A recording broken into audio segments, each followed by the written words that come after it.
Rahabantsika rehetra indray ny anaran'i Jesosy Kristy tratran'izao anio izao. Fifaliana ho andray no mifandray amintsika rehetra ao anatin'ity fandarana ity.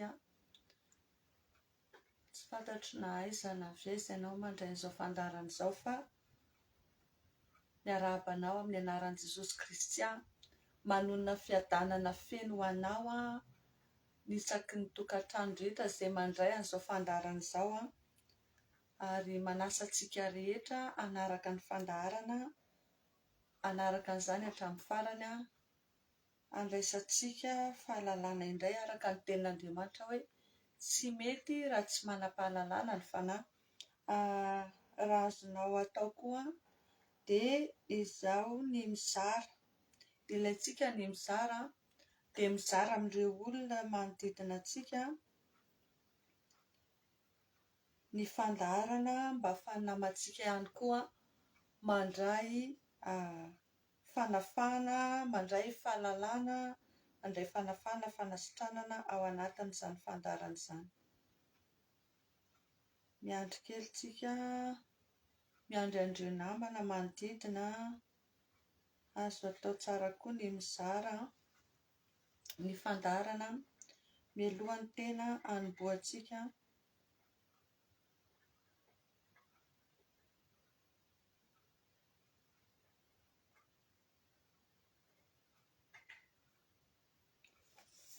amin'ny fandaharana androany. Ho anay eto Madagasikara moa somary efa alala, efa taratara, mety maromaro nefa natory izany hoe azo atao ihany manaraka ny fandaharana ao aoriana fa tsaratsara kokoa ilay mivantana arak'izay azo atao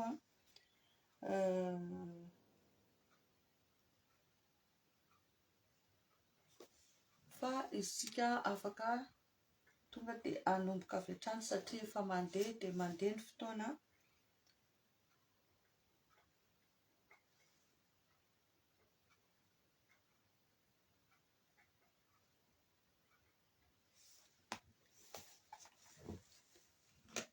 Araka ny efa fotoanan'ny fanomezantsika dia androantsika mbola hitohy ao anatin'ny lohahevitra hoe ny fanahin'ny rano sy ny zazavavin-drano. Dia androany izany tsika dia hijery indray hoe ohatry ny ahoana ny fomba hahafantarana ny hoe misy an'ireo fanahy ireo manafika anao eo amin'ny fiainanao. Dia ohatry ny ahoana ny fomba fisehony. Izay izany jerevantsika androany. Jerevantsika izay satria izay tena votoanto ny fandaharantsika. Araka ny teneniko hoe ianao raha mieritreritra hoe kristianina ka hijery hoe aiza ho aiza ao anaty baiboly raha misy an'izany dia tonga dia teneniko anao ny baiboly tsy natao hilazana tsipiriana ny asan'ny satana sy ny finininy sy ny fanahy ratsy sy ny asany amin'ny atsipiriana, fa ny baiboly dia natao hanambara ny fahalehibiazan'Andriamanitra sy ny asan'Andriamanitra. Kanefa kosa ao amin'ny tontolo ara-panahy dia ny baiboly dia manambara ihany ny momba ny fisian'ireny zavatra ireny. Ilaintsika anefa mahafantatra an'ireny, ilaintsika ny mahafantatra ny fomba fisehon'ireny, indrindra raha tena olona tena vonona ianao ka tena hoe hiditra ao anatina combat spirituel. Raha anisan'ny olona matsapa ianao hoe tena miatrika olana goavana foana, miatrika fahasarotana foana ary tsapanao mihitsy hoe ny zavatra mitrangy amin'ny fiainanao efa tsy zavatra ara-dalàna intsony fa tena tsapanao hoe tena efa zavatra surnaturel. Dia tena mampirisika anao hoe midira ao anatina combat spirituel ianao satria misy antso nataon'ny tompo anao dia izay antso izay mahatonga anao mety hoe misedra izan'ireo zavatra ireo fa handresy ianao dia ahalehibe ny anaranao Andriamanitra. Misy tanjona izany ao ambadika an'ireny. Ny fahavalo manao an'ireny hanapotika anao fa ianao kosa raha tena miditra ao anatin'ny planan'Andriamanitra dia tadidio fa Andriamanitra afaka manafaka antsika foana. Andriamanitra afaka mitarika antsika amin'ny lalan'ny fahamarinana noho ny anarany foana ary hahatonga antsika ho mamirapiratra tahaka ny volamena voazatoetra. Izay no fanamariana kely dia izay no zavatra ho jerevantsika androany fa mialohan'ny zavatra rehetra ry havana andao aloha tsika hivavaka. andaontsika hivavaka raha tsika manokana zao tato anatiny fandaharana efa tao anatin'ny herinandro tamin'ny herinandroany tsika niaona farany dia nandamina ny fotoana reo hoe te anao fandaharana fa dia tena hoe misy ny sampitsampina madinidinika, misy ny sakatsakana, misy ny olana ara-teknika dia ohatrany hoe tsy tafavoaka foana ny fandaharana. Izay lazaiko aminareo hoe na izaho izay manao fandaharana ary dia tsapako hoe miatrika ady ary sorena ireo fanahy ireo hoe ahoana no itenenako zavatra ohatr'izany amin'ny olona tahaka izao dia lasa manelingelina ny zareo ny fahafantaran'ny olona ny marina indray dia atao ny fomba rehetra tsy hafana matateraka. Fa tiako tenenina hoe rehefa tena mi-insiste tsika, rehefa tena tsy manaiky tsika dia Andriamanitra mampandrisy antsika foana. Izay zany tiako tenenina anao. Tsy mila kivikivy izany tsika, tsy mila miraviravitana izany tsika, fa Andriamanitra lehibe momba antsika. Isaorantsika ny tompo hoe androany izao tsika vao tena niaona tamin'ny faravolana tsika nanao vavaka famaranana ny volana sy fametrahana volana septambra.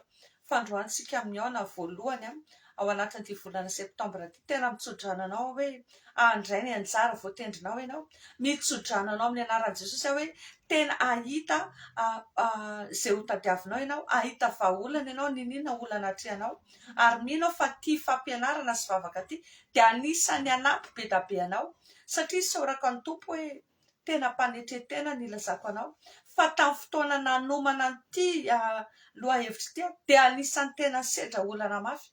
Ary raha nanomana an'izany hoe fampidirana mpianatra izany dia tena hoe tao anatina olana. Fa ny zavatra tsapako dia izao hoe arakaraka ny tena nidirana tao anatin'ilay izy dia tena nampandresy foana Andriamanitra, nandamina foana Andriamanitra. Dia izay mahatonga hoe ninina zavatra misy mahereza alamino fifandraisanao amin'Andriamanitra, alamino fiainam-panahinao fa izao ny tadidrio. Raha mbola Andriamanitra ny lanitra ny vavahaditsika dia tsy maintsy mandresy tsika ary tsy hoe mpandresy fotsiny fa manoatra no mpandresy noho ny amin'i Jesosy Kristy. Andaontsika hivavaka, andaontsika hideran'ny tompo, andaontsika hisaotra an'Andriamanitra noho ny amin'ny andro mbola fahatsika indray mbola mifampivavaka eto. Andaontsika hisaotra ny tompony amin'izay rehetra nataony taminao androany, andaontsika hisaotra ny amin'izay rehetra mbola ho ataony any amin'ny ho avy rehetra tsy fantatra any. Isaorantsika an'Andriamanitra ireny, isaorantsika Andriamanitra hoe tafiditra ny anatra soamantsara ny ankizy, mety mbola misy olana ny sasatsasany any amintsika any, mety mbola misy zavatra tsy azo fa ivavao eto anatrehan'ny tompo ireny, fa Andriamanitra ny mpamatsy antsika ary ao anatin'ity thème, ao anatin'ity lohahevitra fanandrano sy zazavavindrano ity, za tena miteny ianao misy karazana fitarihana ahatonga anao hanana fandresena amin'ny lafiny fiarina, amin'ny lafiny arabola ity vavaka izay ianarantsika ity ao anatin'ity fampianarana ity, satria ny tontolon'ny rano sy ny zazavavindrano, ireo tontolon'ny rano ireo tena mangeja ny harena sy ny fananana izay tena tokony ho an'ny olombelona, indrindra fa ho an'ny zanak'Andriamanitra. Fa raha vao fantatrao raha vao ampiarinao raha vao tena hoe fantatrao marina momba an'io mampiatra fahefana ianao dia mino fa misy zavatra nomboka hiova eo aminao. Izay no ela fa andaontsika aloha hivavaka metraka amin'ny fotoantsika dia angataka ny fitarihan'ny fanamasintsika satria mbola fampianarana ny ataontsika androany fa tsy mbola vavaka dia aleo aloha tsika hivavaka ety amin'ny fanomboanana fotoana hanao vavaka tsika mba ahafahantsika tena hoe matateraka tsara izao fandaharana izao mba tena voninahitry'Andriamanitra ny miaseto. Hivavaka tsika amin'ny anaran'i Jesosy. Raha eo misaotra anao indray izay satria ny fahasoavanao sy ny famindramponao tompo mbola matoy izao anay indray, tsy ny herinay, tsy ny tanjakay, tsy hoe ny ezaka vitanay, tsy ny fahalalànay, tsy ny traikefa nanananay Andriamanitra, fa isaoranay satria ianao no mbola Andriamanitra ho famonjenanay, ianao miaro anay amin'ny tanana ankavanao famarinanao, ianao mampitompy ny anjelimasinao manodidina anay dia mbola toy izao indray izahay tratry ny tsy anio ity velona trapamonjena ary vaovao miaraka amin'izany koa fahasoavanao sy ny famindramponao. Misaotra anao izay nanomezanao anay tombonandro fahavelomana ny volana septambra vaovao, isaorana eny anaranao fandaminana fiainanay tsirairay avy tao ireo naniatrika azy Jesosy tao anatin'ny fampidirana ny mpianatra, misaotra fa mbola nanohana anay ianao, mbola nampahita fitianay ianao, mbola nampandresy anay ianao. Isaorana eny anaranao reny Jehovah tompo maro, isaorana eny anaranao fiarovanao anay ny amin'ny loza maro samihafa mety betsaka niatrika aretina tena hoe tao anatin'ny fanaintainana fa mbola nanafaka ianao, mbola nanasitrana ianao. Izany isaorana eny anaranao. Tsy vitsy ireo nandray fahasoavana, tao ireo nandray asa vaovao, tao ireo nandray fitahiana tsy takatry ny saina, ireo vahaolana magaga nentinao. Isaorana eny anaranao reny Andriamanitra. Mankasitraka indrindra Tompo satria tena tsapanay hoe Andriamanitra miahy anay ianao, Andriamanitra mikarakara anay ianao, ary tena hoe zanakao tokoa izay asan'ny tananao dia ianao no miadidi anay. Androany izay Tompo mametraka feno am-pelantananao indray ity volana septambra ity, mametraka feno am-pelantananao momba anay rehetra Jesosy ary mamindrafo aminay ninona hevitra mampisaraka anay aminao. Mamindrafo Jesosy ny amin'ireo vesatra rehetra, mamindrafo aminay ny amin'ny fahotanay rehetra, ny amin'ny teniteny foana, ny amin'ny fitondran-tena maloto, ny amin'ny fanao adaladala rehetra, ny fahazaran-dratsy, ny lainga, fitaka fiatsara-belatsy. Esory re Jesosy androany mamindrafo aminay tsirairay avy indray ianao. Ninona ireo fotom-pisainana rehetra tsy araka ny sitraponao Jesosy, izay tena halanao mihitsy, ny tsy finoana rehetra, ny faratsitsaina rehetra, ny fankahalana, ny lolo-posotro-po, ny fitsaratsarana rehetra. Androany esory izany. Diovy amin'ny ranao indray izay, diovy amin'ny ranao ny tenanay, ny ainay, ny fanahinay Jesosy androany. Diovy amin'ny ranao izay rehetra mahakasika anay, diovy amin'ny ranao fonay, diovy amin'ny ranao ny any anaty lalin'ny fanahinay ihany, ny amin'izay rehetra mampetipetana anay androany. Esory daholo fambatsianay Jesosy hoe tena tsapa fanatrianao indray izay androany, tena hitanao indray izay androany, ianao fanamasina ny tianay tena hitarika anay androany. Noho izany Jesosy aoka ny ranao anadio anay, aoka ny ranao anadio fitaovana rehetra izay ampiasainay eto, aoka ny ranao anadio ny any an-tokantrano amin'izao fotoana izao, anadio ny apakabaky ny lanitra tandrifanay rehetra, amotrika sy andrava ny hery mivesatra, ireo fanapitroka hery, pitroka ra, pitroka vavaka rehetra, anala ireo fanafitabatabana rehetra, rehefa na tsy fifantohana rehetra Jesosy levony amin'ny afinao amin'izao fotoana izao, mangataka n'izany amin'ny anaranao izay Jesosy. Aoka ny afinao Jehovah hidina andevina ireo fanaratsy rehetra izay mitondra tsy fifantohana, izay mitondra favarim-bariana, izay mitondra torimasom-panahy, ireo mitondra karazana hoe fandanidani-potoana amin'ny zavatra tsisy dikany, amin'ny rendrarendra sy fitaka fiatsaram-bela, rendrarendra sy fitaka sy rendrarendra ny amin'ny fiainana ireny. Esory daholo Jesosy, poteo daholo reny, levony amin'ny afinao reny androany esory. Fa androany Jesosy avaozy indray izay masinina tsy anatinay tsirairay avy, mba tianay izay tsapa fanatrianao izao fa ao anatin'izao fandarana izao. Dia aoka fanamasinao hitarika anay, aoka fanamasinao ny feny zavatra rehetra, aoka ianao fanamasina ny anamasina izay mpanomponao, ka mba tsy teny ho ahy Jesosy fa ianao ny ampiteny araka izay tianao ambara. Aoka ianao ny kasika fony olona rehetra, aoka ianao ny anazava ny sainy tsirairay avy Jesosy, ahaizanay amin'ny mandray, ahaizanay miainy tahaka ny efa mahay, ahaizanay matakatra ny fahamarinanao, ny tianao ambara aminay indray androany, mba ho voninahitry ny anaranao. Dia misandratana Jehovah Tompo maro amin'ny alina aty. Aoka ny voninahitra tsy omena ny hafa mandrakizay, fa ianao Jehovah Tompo maro no misandratra eto. Afatotra amin'ny rano Jesosy ireo fanahy ratsy rehetra, ireo fanahy mihodihody mpitsikilokilo sy mpanara-maso rehetra, ireo fanahy rano sy ny zazavavy ny rano rehetra indrindra indrindra. Afatotra amin'ny rano Jesosy, tsy ambinina aminay ny herinody ny asan'ny famisaviana, ny fanairana karamainam-panarahana rehetra. Aoka ny ranao amotika an'ireny Jesosy, fa ny fanamasinao kosa hiasa eto, hitarika anay, hampianatra anay indray, hanokatra ny masom-panahinay teo meo fahazotoana izay Jesosy, toany fo mazoto izay, omeo ny hery faherezana izay, ahafany hamantanteraka ny sitraponao indray androany, ahafanay tena hoe miara-miombom-bavaka eto, ahatsapa ny fanatrianao indray amin'izao alina izao voninahitry ny anaranao. Dia misaotra indrindra raiko amin'ny anaran'i Jesosy Kristy no anaovana izany vavaka izany, aretsinay tomboka sy andranao izany Jesosy. Amen. Izay ny vavaka izay niarahantsika mialohan'ny anomboantsika ny fandaharana. Araka ny teneniko teo dia androany ny lohahevitra izay jerevantsika dia momba ny fanahin'ny rano sy ny zazavavindrano mitohy ao anatin'ny lohahevitra io tsika dia ny hoe ahoana ny fomba ahafantarana azy sy ny fomba fisehony. Raha tsahivintsika kely vetivety teo amin'ny fandaharana teo aloha tsika dia nijery hoe tena misy marina ve ireo fanahin'ny rano sy ny zazavavindrano ireo. Raha ohatra ka androany ianao vao manaraka an'ity fandaharana ity dia ilainao mijery ny fandaharana izay teo alohan'ity ahafantaranao hoe ohatra ny ahoana ny fanazavana efa nisy tao anatin'izany. Fa singaniko fotsiny le tenin'Andriamanitra ao amin'ny Apokalipsy 12:12 dia milaza an'le hoe lozanareo ny tany sy ranomasina hozy izy fa nidina any aminareo izy ny demony ary manana fahatezerana lehibe.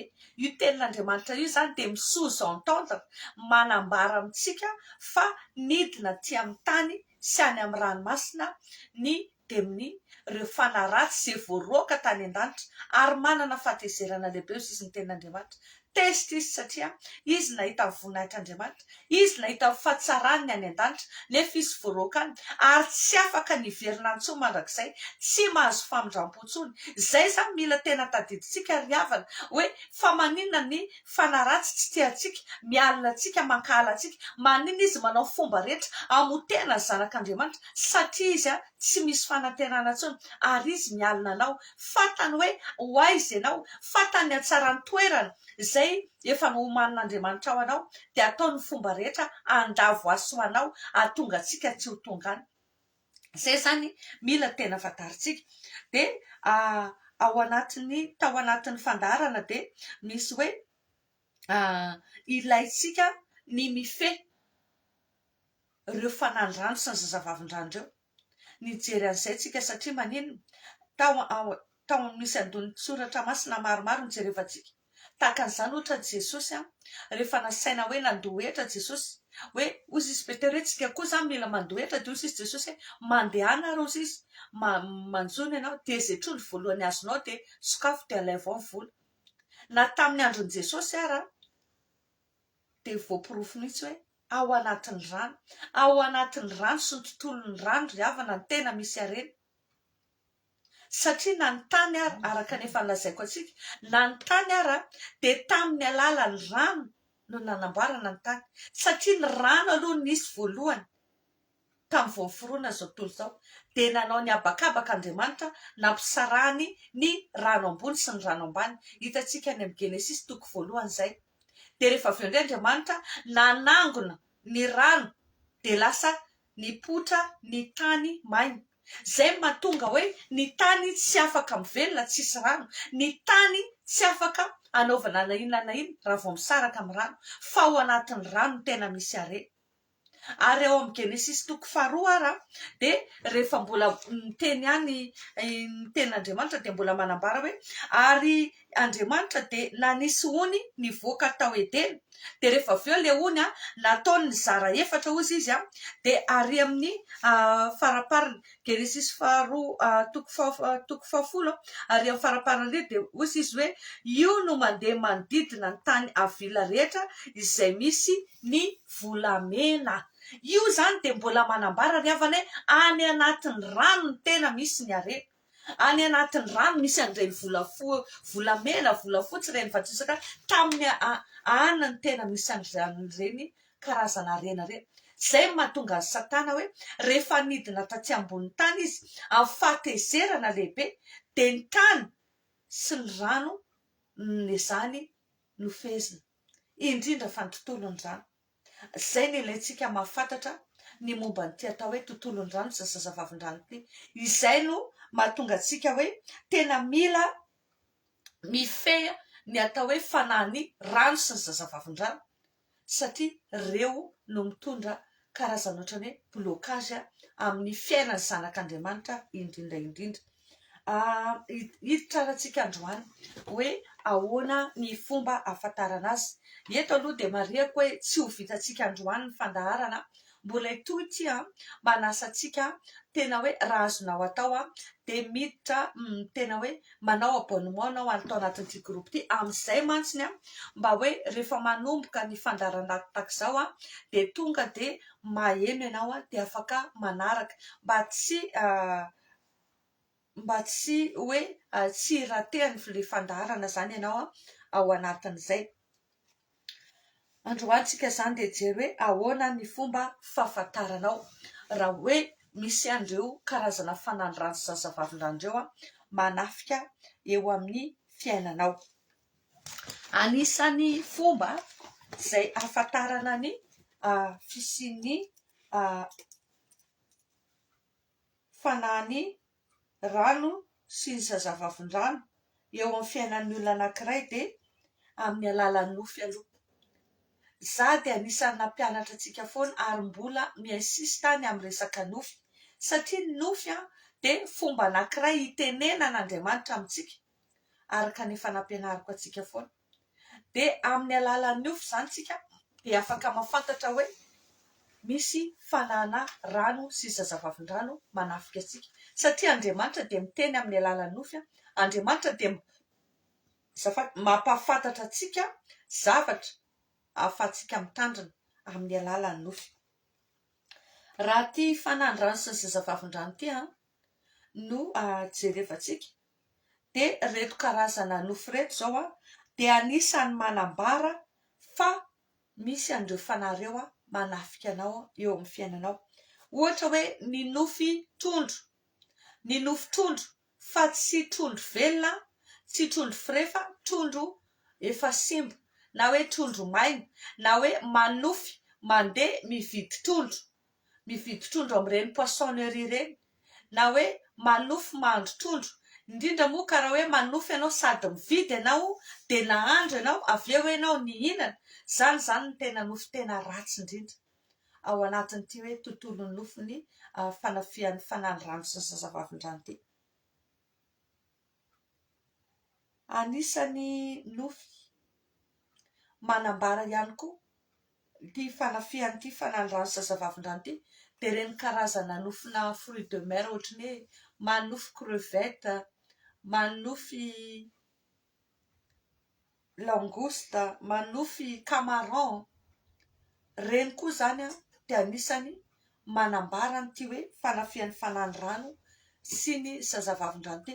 Ny manofy bibilava, ny manofy bibilava de tena anisany fambara mihitsiny ny ireo fanandrano sy zazavavindrano satria ny bibilava sy ny fanandrano sy zazavavindrano de miaraka ihany. Tsy fantatra na hitanareo reny ndrendray misy publication amin'ny Facebook de le zaza na le olona tena hoe de amin'ny fa teraka olona izy de ny volony bibilava daholo ny volony ary tena ohatr'izany mihitsiny ny any amin'ireny tontolony any amin'ny tontolon'ny zazavavindrano any. Volony zareo lava be reny fa rehefa tena ao anatiny monde ao anatin'ny réalité reny zany hoe araka ny tena izy fa reny zany ohatra ny fahitana anazy de olona lava volo be fa ny tena izy amin'ireny de tena bibilava reny volony reny. Rehefa tena tezitra zareo ozy izy le fijoroana vavolombelona na mpanompon'Andriamanitra izay tena mpanompon'ny Satana izy taloha, rehefa tezitra zareo tonga de miova bibilava daholo reny volony reny.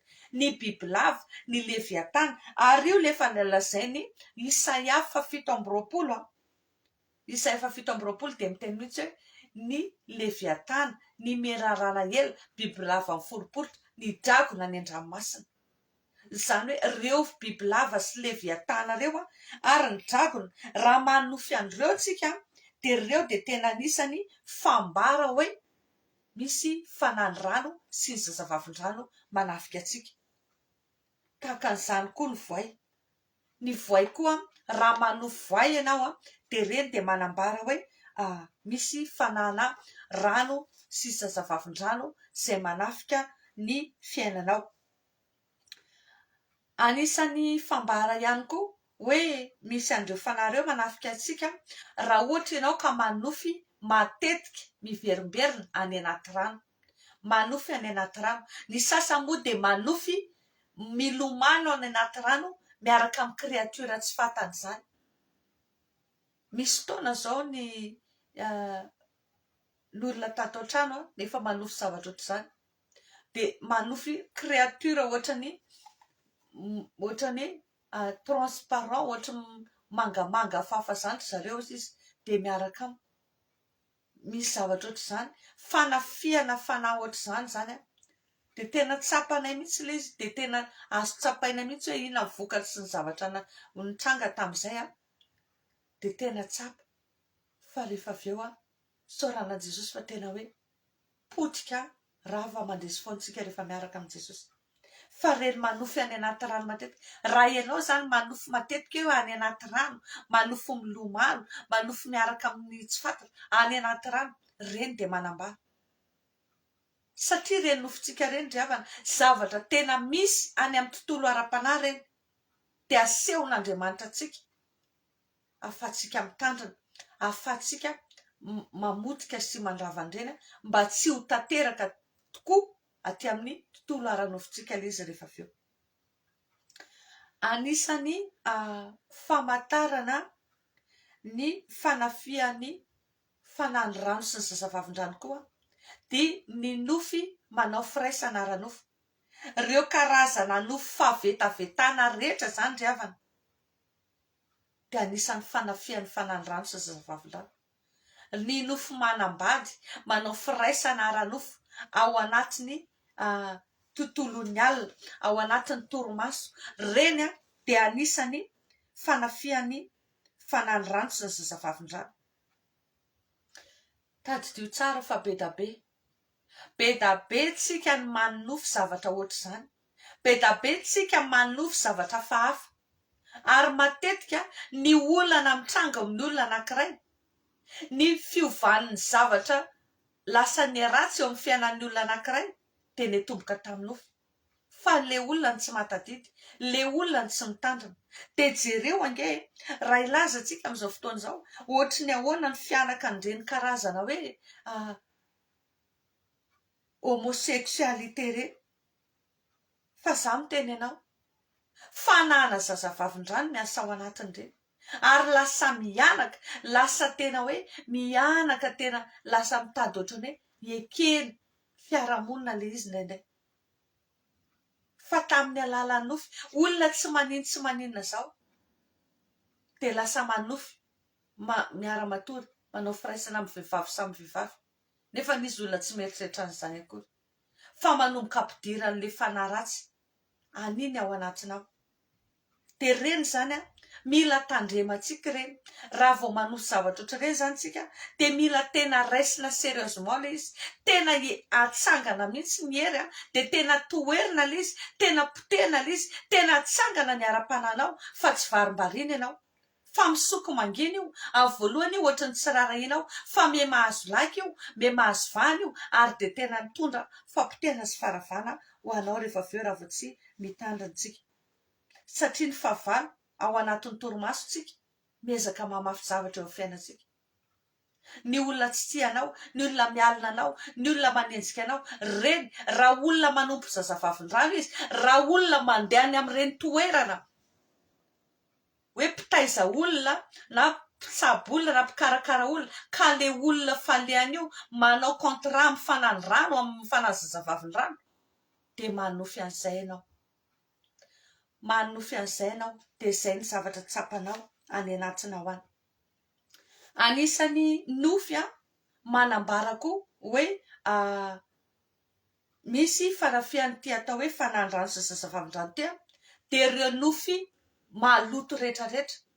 Ianao manofy ao anatina toilette, any anatina WC, manofy maloto, manofy zavatra ohatrany hoe maloto, fotaka, zavatra maimbo, resaka fofona, reny zany dia anisany manambara an'ity hoe fanafihan'ny fanahiny rano sy ny zazavavin-drano ity. Zay raha ny resaka nofy, maromaro ny lazaiko teo.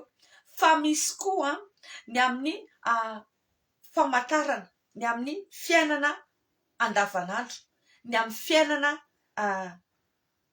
hita maso amin'ny tontolo hita maso ahafantarana hoe tena misy fanana rano sy zazavavin-drano manafika eo amin'ny fiainako. Ty de tena zavatra tena hitako ary tsapaitanako tena hoe tsapain'ny tanako mihitsiny azafady ty zavatra anankiray ty. Ny loto amin'ny resaka toilette, ny loto amin'ny resaka WC, zao ny tadidio ny fanahany zazavavin-drano manana ny lehibeany izy tamin'ny alalana témoignage na mpanompon'Andriamanitra anankiray zay tena hoe mpanompon'ny satana efa tena iringiriny ary rehefa le mandeha manao voyage astral sy nina reny no ny tantara nanao témoignage hoe ny lehibeany zareo any ozy izy Jacqueline zay ny anarany. Miala tsiny am'izay Jacqueline fanarana tamboany zao fa zay ny anaran'le reine de sirène. De io izy reine des toilettes. Fa ny mpamosavy anankiray ozy izy raha vao miditra ao amin'ny tokantran'ny olona anankiray de ny zavatra ataon'io mpamosavy io tonga de mody mangataka WC izy. Fa rehefa mandeha ozy izy de manomboka miconvoquer andreo fanahany rano sy ny zazavavin-drano reo makao amin'ny toilette io. Io ozy izy ny lasa connexion ao amin'ny tokantrano io. Amin'ny alalan'io toilette io ozy izy no ahafahany monsieur connecté amindreo olona ao amin'io trano io de manao zavatra amindreo olona reo. Ny toilette maloto, ny toilette maloto misy karazana ohatrany hoe WC efa tsetsina, WC bouché tsy mety mandeha mihitsy, atao fomba rehetra tsy mety, WC tsetsina efa atao na hoe eo de oatra mangatakandro oatra mivarina tenenao tompotrano tsy manao miodikodina tsy mety vita eo foana mataonana be da be ny trangan'olona nanana zany olana zany. Fa tamin'ny fotoana nafantarako hoe izany reny fanafian'ny fanandrano sy zazavavin-drano nanomboka mivavaka an'io fa teo vao mipoitra ny olona manodidina hatrany am-piangonana, hatrany amin'ny toeram-piasana, hatraty amin'ny fiarahamonina betsaka ny voakasika an'le izy de samy gaga hoe zay tokoa gaga fa ny anay ohatr' izany de tenenina ny tompon-tranonay de efa ela be fa tsy mety manao an'io mihitsy. Fa samy nanomboka tena nitolona-bavaka an'io izay ry havana. Fa nagaga tao anatin'ny herinandro sa folo andro niara vita daholo ny WC-ny tsirairay avy. Resaka tontolo ara-panahy le izy. Ary satrin'le devoly ianao tena iaina ao anatina loto, ao anatina fofona, ao anatina maimbo ahafany mamotika anao bebe kokoa. Raha amin'ny tontolo andavanandro zany de io resaka toilette maloto io, toilette bouché, toilette tsy mety mandeha tsara, misy rano miraraka ary, misy fuite ary, misy reny zareo ny tena ao ambadika an'ireny. Ary reny ny ahafany monsieur connecté azafady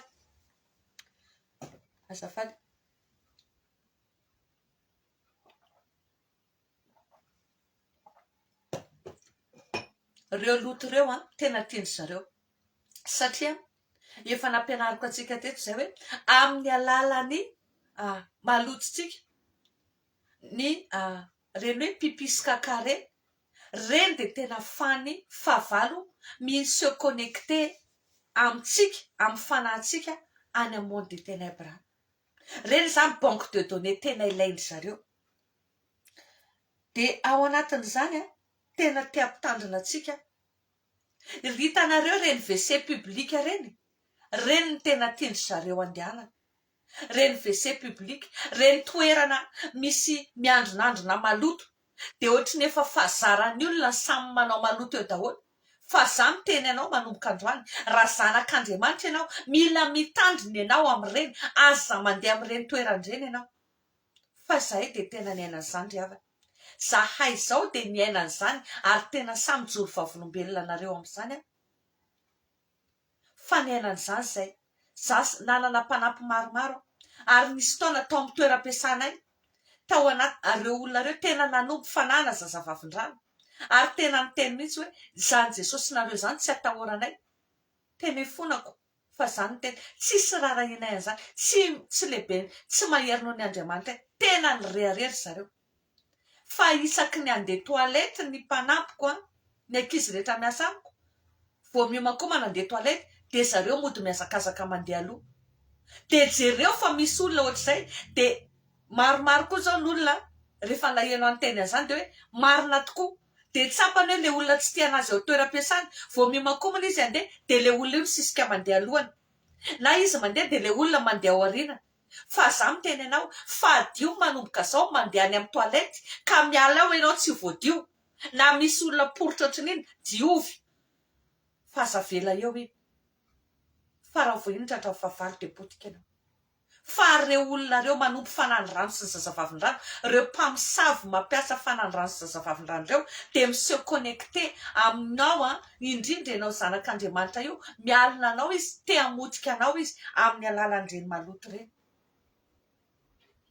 tsetratsetra tsy aritra koa zaraiko amintsika ty za moa ao anatin'ny asako de matetika za tena miantsena foana androany zao vo avy niantsena tamin'ny firy eo vonody teo de miantsena eny tsara lalàna de sendra miantsena eo ano mitezitra be le raha matota amin'olo hoe efa tenenina foana fa olona be voka be de mipipipi aty ananina aty efa tenenina foana de mierika moa zany de mijery de gaga de hoe io izy aky mafilo mihitsy efa tenenina za efa miteny fa reo karahanareo ny ozy izy rehefa amin'ny alina rehefa amin'ny arivo ozy izy de fafandry zareo daholo reto fako rehetra ty amin'ny arabe ny tsara lalàna ty za aloha mialatsiny satria fantatro hoe misy karana manaraka ny fandarantsika mialatsiny fa tsy hoe ny karana rehetra misy karana ao atsara lalàna tena hoe miantso tena hoe mangatabavaka ty amintsika manaraka ny fandarantsika tsy ny karana rehetra le izy fa zareo ny teny an'izay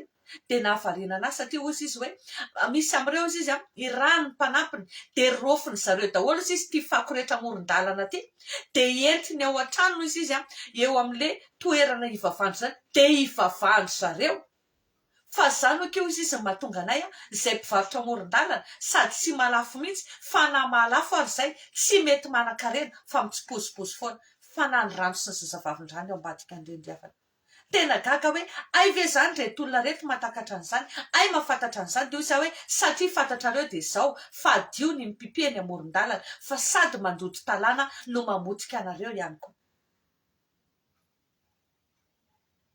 fa ary zareo de tena miasa ary tena tiany zareo ny maloto tiany zareo reny karazana loto isan-karazany reny amin'ny tontolo hita maso io zany tena mahafinaritra ny zareo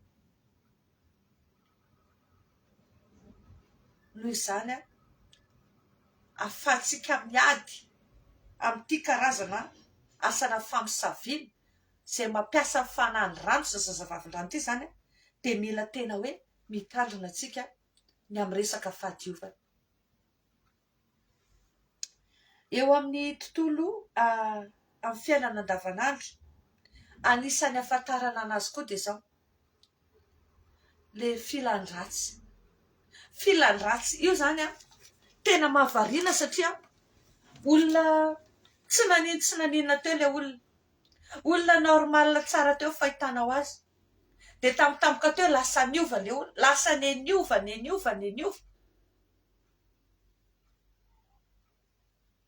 ary na de matsapa ary izy hoe tsy mety le izy na de te hiala mafy ary le olona tena tsapany hoe voafatotra izy fa tsy afaka mihitsy voafatotra andreny hoe fijangajangana reny tena tafiditra lala ao anatina asana fijangajangana reny karazana homosexualité reny misy karazana ohatra hoe toerana anankiray misy olona maromaro ohatra hoe toeram-piasana andraisitsika raha toeram-piasana anankiray zao ka le lehibe ny toerana io le patron zay tompony io orinasa io manompo an'ity fanandrano sy zazavavin-drano ty fa ny olona zay ao anatiny io toeram-piasana io lazaiko anareo be da be tonga de misarabady ho azy misarabady ho azy daholo ny olona ao anatiny io lasa tafiditra ao anaty fijangajangana daholo ny olona ao anatiny io reo samyreo misaraka ary de arisianina lasa miaraka arisiany ary lasa miaraka zany ny fanandrano sy zazavavin-drano feno fanana fa vetavetana de olona normal zao de lasa homosexuel, olona manambady zao de lasa misaraka, de lasa homosexuel, lasa lesbienne, lasa PD aussi izy tsika, nefa n'olona normal teo izy hatramin'izay. Fa noho le fanahy zay mahatonga amin'ny foana hoe itsika mila mifona mangataka famindram-pon'Andriamanitra isan'andro ry havana ny amin'ireo olona manodidina antsika ireo, fa indraindray ny zavatra ataondreo, indraindray ny zavatra ataon'ny ray aman-drenitsika, indraindray ny zavatra ataon'ny fianakaviantsika, ny mpiray-tampo amintsika, ny ataondreny patron antsika reny, tsy haiko ny ataon'ny olona eo amin'ny fokotany sy ny toerana manodidina antsika, indrindra raha namana akaiky ny fontsika mpifanerasera amintsika, indraindray zavatra ataondreny nge mamatotra antsika, de tsika variana tsy tonga saina fa misoko mangina ohatr'izany izy, de gaga mihitsy ny avy eo ny olona ary iny lasa mivadika ohatr'izany, ary iny lasa nanao ohatr'izany, olona tsy ohatr'izany izy, fa efa misy fanahana rano sy zazavavin-drano ny aza tao anatiny olona. Ohatr'izany ohatra misy karazan'olona zao satria mampianatra de miezaka tena hoe manazava amin'ny atsipiriana azahoantsika anazy, na de tsy tena hoe mivalapatra loatra raha fotoana, reny karazana olona hoe mandeha be da be zao ny amin'ny publicité hoe mahay mitsabo, mamaha olana, mahay manome zaza, mampiteraka ny momba, fa hoe taizana zazavavin-drano, fa hoe manana fanana zazavavin-drano. Za tena miteny anao fa be da be ny olona ohatran'ireny, mandeha any izy de mahazo zaza, fa io zaza io fanahy hafa ny ao anatiny io, fanana zazavavin-drano ny ao anatiny io, de zaza maditra, olona mijangajanga, olona tsy mety mipetraka mihitsy, satria maninona Satana manitatra amin'ny fanjakana, de ze olona miaraka amin'io lasa tratra ny koforoka tafaraka amin'ny zareo any daholo. Zay mahatonga antsika mila mitandrina antsika ry havana ny amin'ireo olona manodidina antsika, mila mitandrina tsara tsika ny amin'ny zavatra ataontsika, fa tsy varimbariana, fa indraindray zavatra kely tsisy dikany ohatr'izany de mamotika matsika, indrindra rehefa fantatsika zao hoe ohatra n'olona tsy de milamina loatra, de mila mitandrina tsika, mety efa agent nge reny olona reny, fa amin'ny fotoana ianao mifampikasikasika, amin'ny fotoana ianao tafaray, indrindra fa tafalatsaka ao anatina firaisana ranofa amin'olona tahaka ireny, de tena contaminé koa tsika, ary de mitondra fampitena sy faravana eo amin'ny fiainantsika zay zavatra zay. Mety somary ohatran'ny mitatra tsy kely ny zavatra teneniko, fa ny tiako tenenina anao de zao, ny vokatry ny fanandrano sy ny zazavavin-drano de mitondra fampitena, mitondra fijangajangana, reo tout ce qui est forme na perversion sexuelle, resaka débauche sexuelle rehetra de source-ny avy any amin'ny fanandrano sy zazavavin-drano. Reo karazana fijejojoana, reo karazana fijangajangana, reo karazana fiainana ny afeno rehaka ny amin'izao tontolo zao, reo de zareo daholo ny ao ambadika andreny.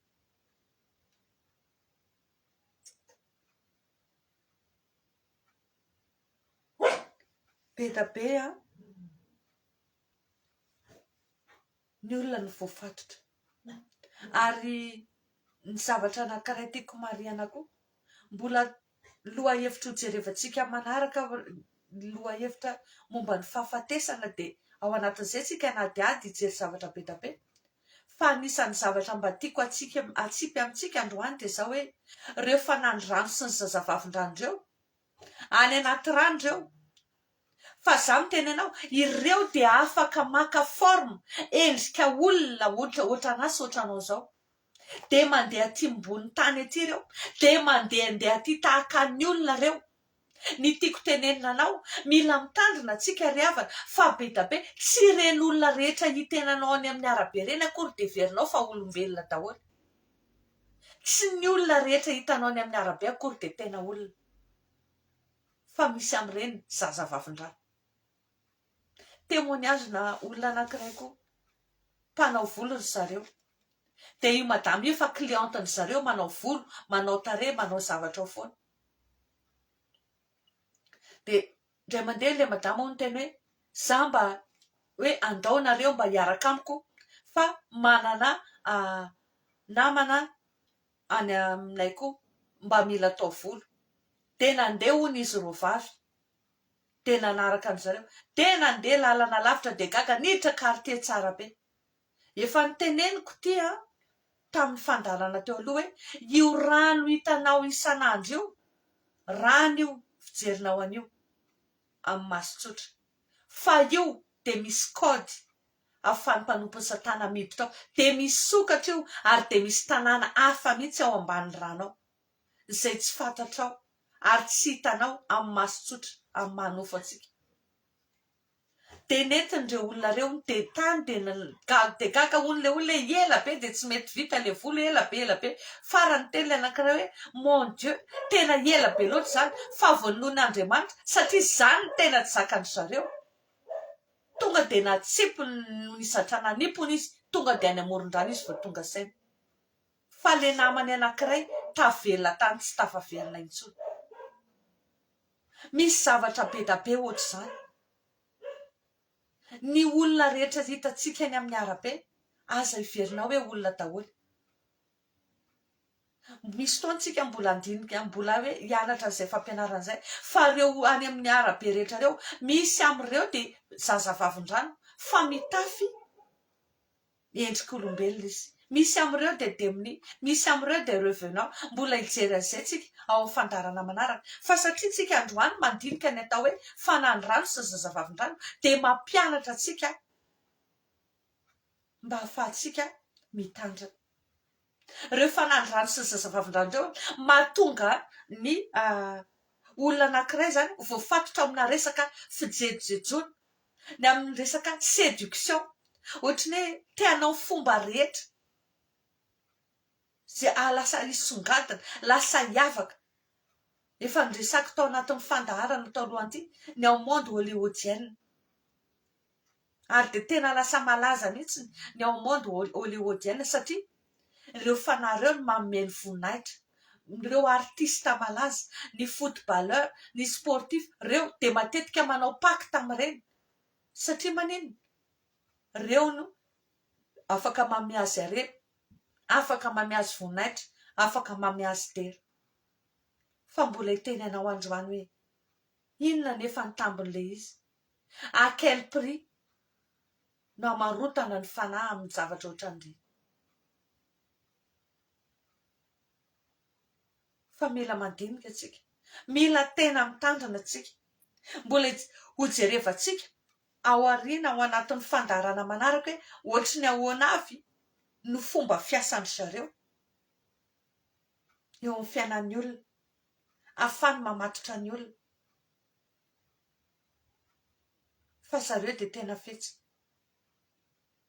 fa ireo ny fomba izay ahafahany tena hoe ireo ny fomba ahafantarantsika hoe misy ny fanahy io manafika atsika.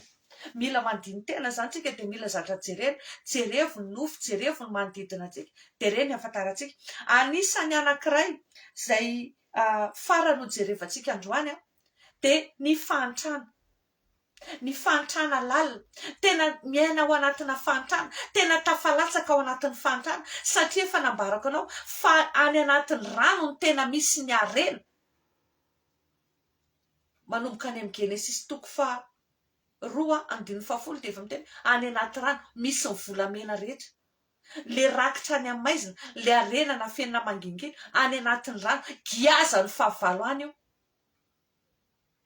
Dia ny zavatra ataony zareo izay olona miankohaka aminy, izay olona manompo azy, izay olona manao fifanarahana aminy dia reny no mody tahiny, reny no mody omeny voninahitra, reny no mody ahindrahindra, dia reny no ohatrany hoe miankoka an'ilay harena.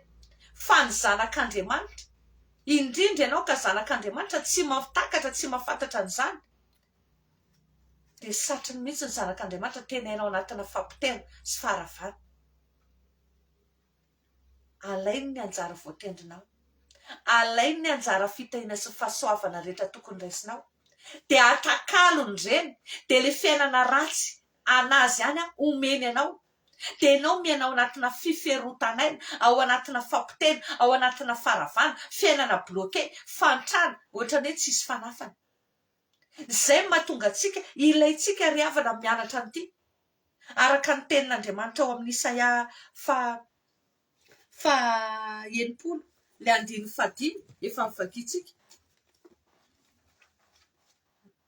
Andaso jerevako kely le izy.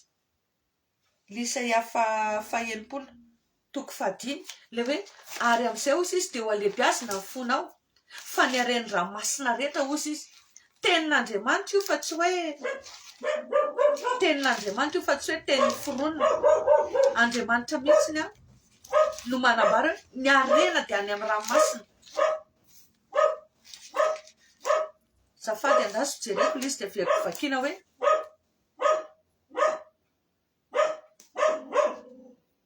amin'ny anaran'i Jesosy. Isaia fa 70 toko 5 dia hoe ary ahita izany ianao izy izy ka ho miramirana dia emponempona sady ho alehibiazina ny fonao fa ho entina ho anao ny haren'ny ranomasina ary afindra ho anao ny fananan'ny firenena. Aleloia. Misy karazana harena ao anatin'ny ranomasina ao fa giaza ny fahavalao satria zareo araka ny tenin'Andriamanitra dia niloza nareo tany sy ny ranomasina fa nidina any aminareo ny demony ary manana fahatezerana lehibe. Tezitra amintsika izy, tezitra izy noho n'izy voaroaka dia giaza n'ireo haren'ireo. Ary izany mahatonga ny olona reny mpanompo ny satana reny manompo ny fanandrano sy ny zazavavindrano satria maninona ao izy no mahazo fitahiana. Ao no heverin'ny fa tena hoe fiainana, ao no heverin'ny tena hoe azahoany dera sy laza sy famirapiratana. Fa mandalo reny ry havana, mandalo reny satria sandoka ihany. Fa rehefa tena mifoza asianao, rehefa tena ampitaona tonga taona ny mpandova, le tena mpandova marina dia zao miala amin'izay le nasaina ny tantana anazy. Mila tena mifotsika isanao manomboka androany. Mila tena mahafantatra marina ny ireo karazana tsy ambaratelon'ireo fanandrano sy ny zazavavindrano ireo tsika. Satria misy misy ny harenana fenina, any misy an'ireo karazana rakitra ny amaizana, any misy an'ireo harena zay tokony ho aso anao fa giaza ny fahavalo any. Zany mahatonga antsika indraindray manofo ohatrany hoe manao raharaha foana satria maninona esprit sous esclavage tsika indraindray. Ny tena fiainantsika tena tokony ho fiainantsika tsy hainantsika fa ny anatin'ny tontolo ara-panahy dia ohatrany hoe en esclavage tsika. Mahatonga antsika manofy andreny. Ny etoile tsika ampiasainy zareo anaovany zavatra hafana dia omeny andreny manompo azy ireny. Fa ilayntsika ry havana ny mahafantatra an'ity mba ahafahantsika tena hoe miaina ao anatina fandresena. Ho jerevantsika farany raha tamin'ny fotoana namorona ny olombelona Andriamanitra. Dia dinio tsara nge ao amin'ny Genesisy toko 2, ao amin'ny Genesisy toko 2 ny 9:7 dia misy an'izao teny izao hoe ary ny tany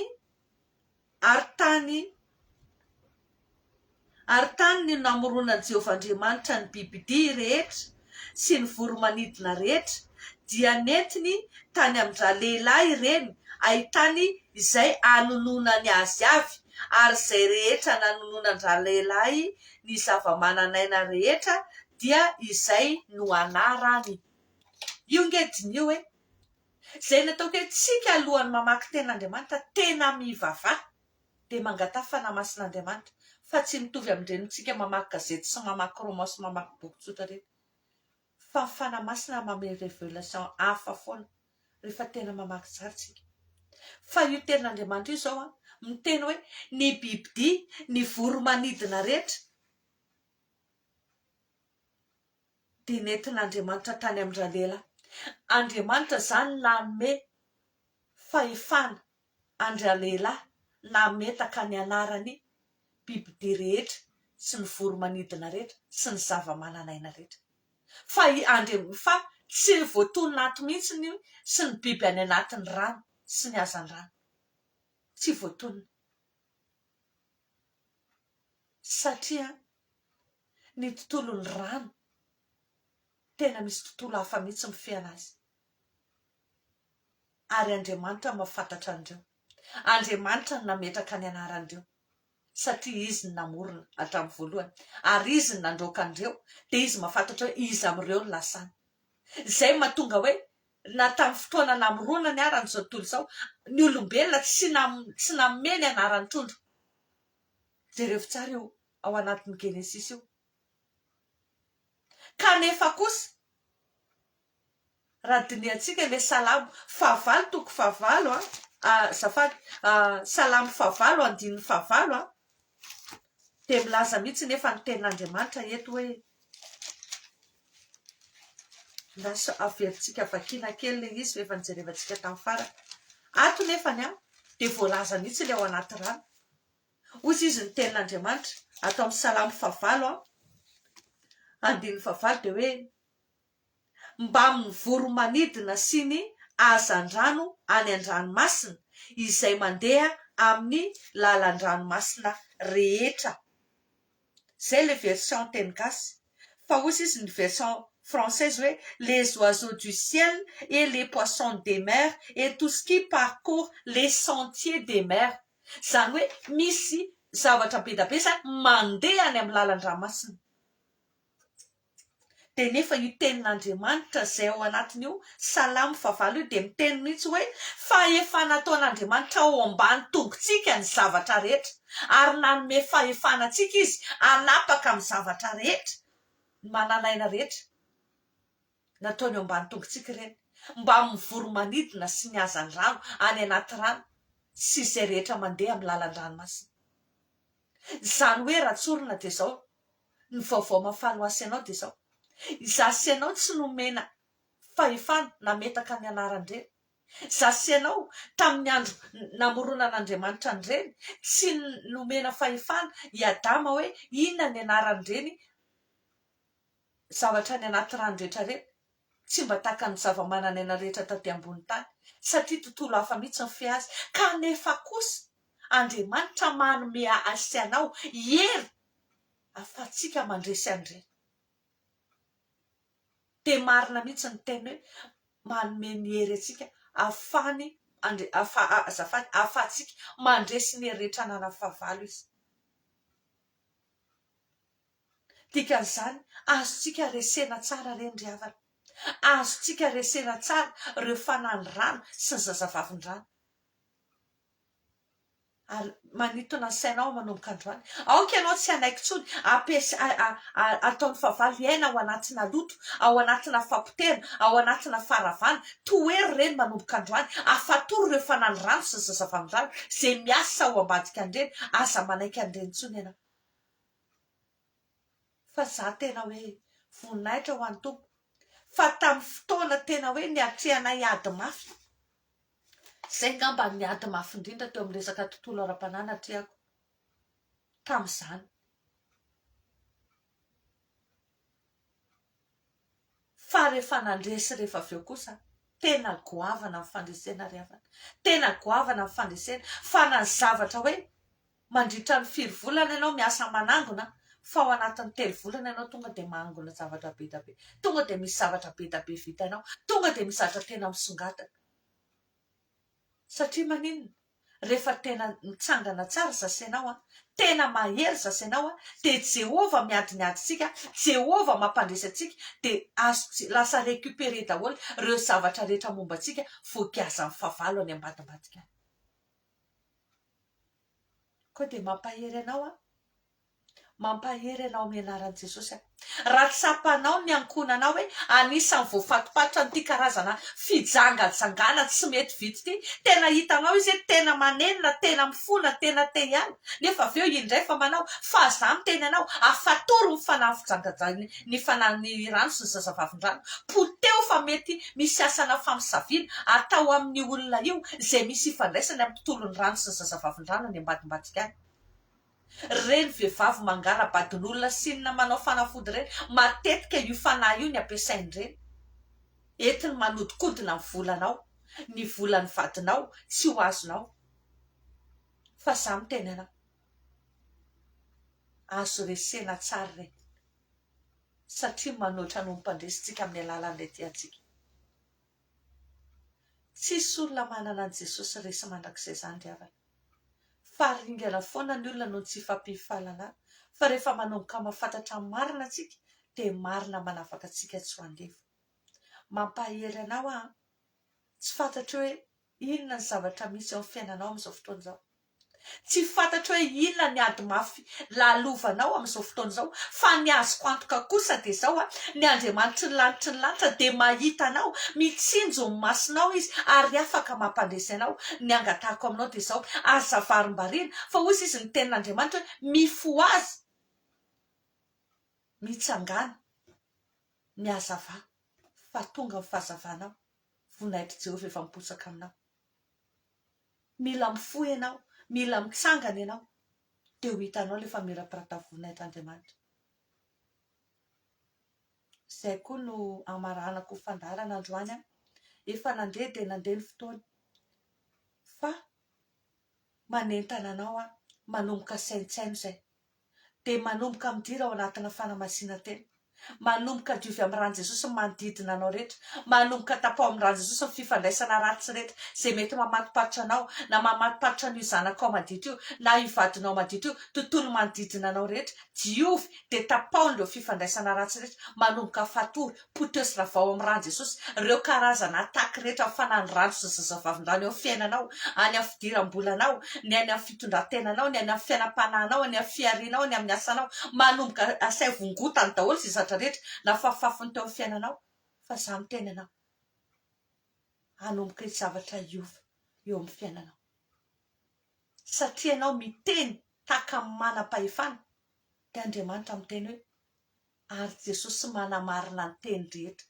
izay nataon'ireo mpianana dia manamarina ny teny izay teneninao izy satria izy miara-miasa aminao mba ho voninahitry ny anarany koa dia mahereza sy matanjaha mahefa be manome fotoana antsika rehetra amin'ny manaraka angatahana amin'ny tompo ary tena aokatsika tena ifampitondram-bavaka satria tena misopatsopatra mihitsy ny fahavalo fa tsy hoe kivy amin'izany akory ao koa moa ny asa aman-draharaha satria efa manomboka miditra amin'ny mpianatra fa izao hoe angatahana amin'i Jesosy mba tena hoe hanana fotoana tsy ho elontsika anoizantsika any fandaharana ary ao anatin'izay tsika dia hiditra ao anatin'ny vavaka matanjaka ao anatin'ny fotoana maromaro tsika hivavaka motsika n'ity fanahany rano sy ny zazavavin-drano ty na firenena ary mila an'izany ry havana be dia be ny tanora potika tanora tsara tarehy manana maizy anazy dia lava ao anatina homosexualité